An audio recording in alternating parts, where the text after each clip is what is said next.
Hello, good evening. 5 men have been convicted of riot, possession of a firearm and reckless arson after shots were fired at police during last August's riots in Birmingham. Tyrone Laidley, Nicholas Francis, Wayne Collins, Renato Farrell and Jermaine Lewis started fires in the Bartons pub in Newtown, then fired handguns at officers on the ground and at the police helicopter. A 17-year-old was also found guilty of riot and possession of a firearm. A man and a youth were cleared of all charges.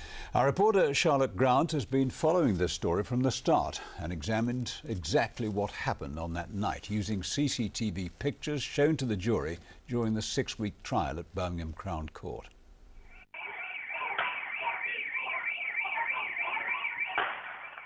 On the 9th of August last year, gunfire rings out across the streets of Birmingham.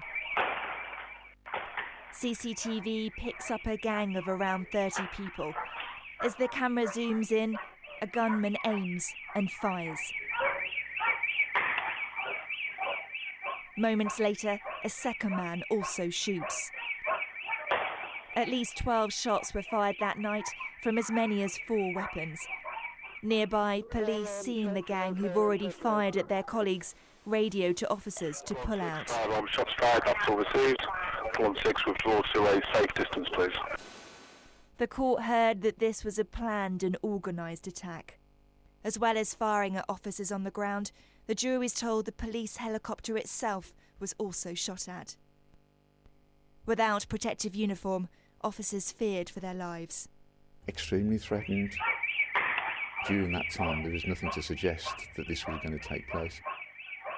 The shots were fired into the wall below and over their heads. It was very close to being a murder investigation.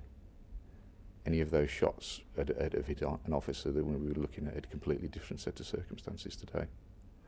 On mobile phone footage shown to the court, the crowd can be heard cheering.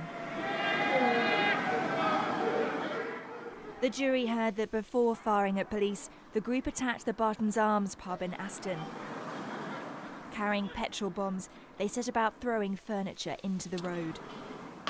The trial heard that some of the group used the furniture from the pub to create a makeshift barricade across this section of the A34. Their aim, it's alleged, to lure the police to where they could be attacked. Inside the Bartons Arms, CCTV captures people moving around. Moments later, the bar at the front of the pub is in flames. Central Tonight filmed the Bartons Arms in the aftermath of the attack. At the time, local people who didn't want to be filmed told us how scared they were that night. Today, the smashed windows are fixed, but the mark where the bar was set alight remains. That night, 3 people, including 2 on the ground here, were arrested. A number of guns were recovered by police, but not all of them. Just around the corner from the pub, a bullet hole near where the police were standing is still in the wall. As part of evidence in court, forensic tests on the lead found here in this wall was used to show just how close the bullets were to the nearby police officers. After the guilty verdicts came through, the brother of one of the defendants questioned the legitimacy of the trial.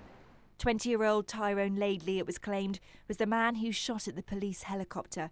But his brother says relying on CCTV evidence isn't enough. You can't even see what colour clothes he's wearing on the CCTV, so how can they say that's him?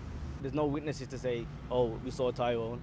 There's no DNA, there's no real evidence. Obviously, yeah, this is against the police, so they have to get somebody for this.